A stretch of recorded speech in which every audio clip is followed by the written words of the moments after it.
Hey, hola, ¿qué tal? El día de hoy vamos a hablar sobre el TFS correspondiente al segundo periodo académico del año 2019 del espacio académico Ecuaciones Diferenciales. Les vamos a contar un poco sobre la trayectoria para hallar las ecuaciones diferenciales pertinentes al diseño de un panel solar y en esta ocasión nos encontramos con Michael Rocancio, Edison Pinzón. Jairo Orjuela, Juan Camilo Trujillo. Diego Lancheves. Objetivos de la TFS de ecuaciones diferenciales. Objetivo principal.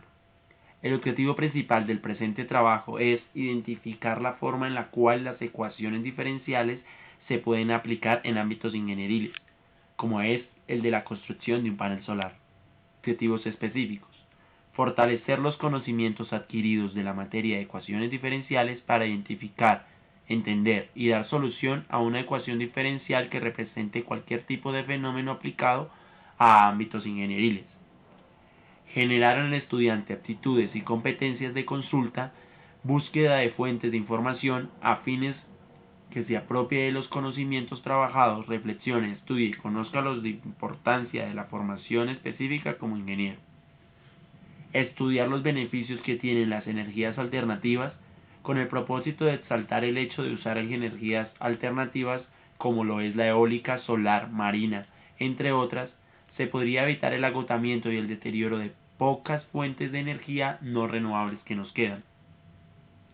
Aplicación de las ecuaciones diferenciales en la construcción de un panel solar, dando gracias a Paulo Hernández Fernández, a Miguel Ángel Rey Bronco, a Teresa de Jesús Alfonso Sánchez, de la Universidad de Avideo, del Máster Universitario de Ingeniería Energética, que gracias a ellos podemos usar la fórmula de balance energético de una placa absorbente de un colector solar. La ecuación de balance energético de una placa absorbente de un colector solar está conformada por la potencia incidente sobre la placa, la pérdida por conducción, la pérdida por convección, la pérdida por radiación, la masa de la placa, el calor específico del cobre y el elemento diferencial de la inercia térmica de la placa. El I, que es la potencia de incidencia sobre la placa, em, es la radiación total incidente sobre un plano inclinado a lo largo de un día, sigue una distribución como la que se observa. Esta distribución que se observa em, sigue la distribución de I Fourier. Esta función depende de 6 coeficientes que variarán para cada uno de los días que se proceda a estudiar. Para determinar la energía total absorbida por la placa del colector, basta con multiplicar la función obtenida por el área de la placa, la transmisividad del vidrio, la absortividad de la placa de cobre y la distribución de Fourier.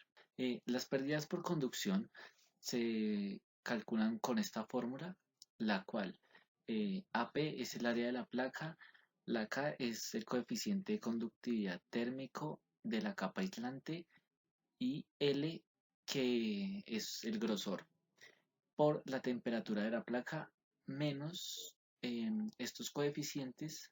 Estos coeficientes deben estar definidos en el sistema internacional de unidades, es decir, en segundos, y estos parámetros C0, C1, D1, C2, D2 y Z serán variables en función del día de estudio.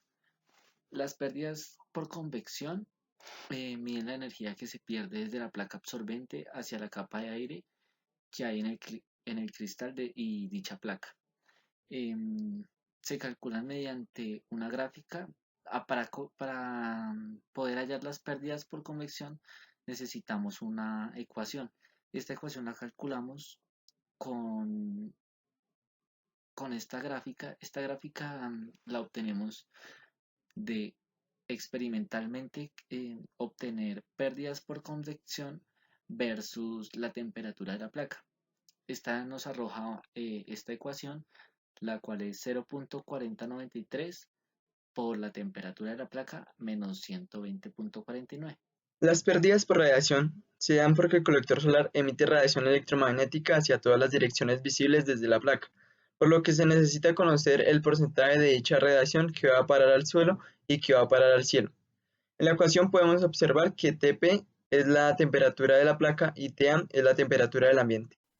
De acuerdo al conocer de dónde provienen todos los componentes de nuestra ecuación y que los componen, procedemos a reemplazar el calor específico del cobre y la masa de la placa. Al reemplazar esto, multiplicarlos y además reemplazar los otros componentes previamente vistos, da la siguiente ecuación. Esta ecuación la transformamos a la siguiente ecuación que podemos ver. Esta ecuación es linealmente, es decir, se tiene que solucionar linealmente. Para solucionarla, integramos o elevamos Euler a la menos integral de pt respecto a t y asimismo lo multiplicamos por la integral de la función respecto a t multiplicado por Euler a la integral de pt dt, esto multiplicado por dt más k.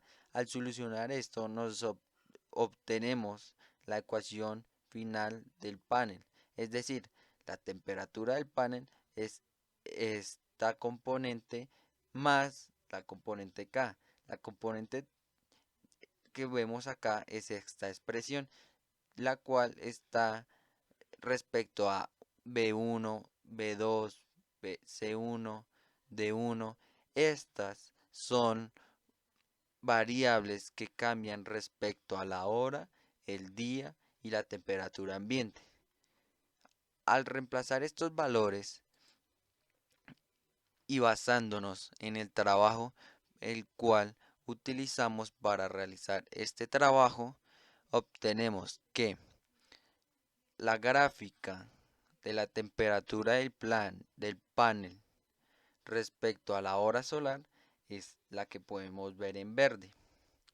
Para saber si nuestro modelamiento numérico es el correcto, la comparamos con los valores reales que nos arroja esta siguiente gráfica azul.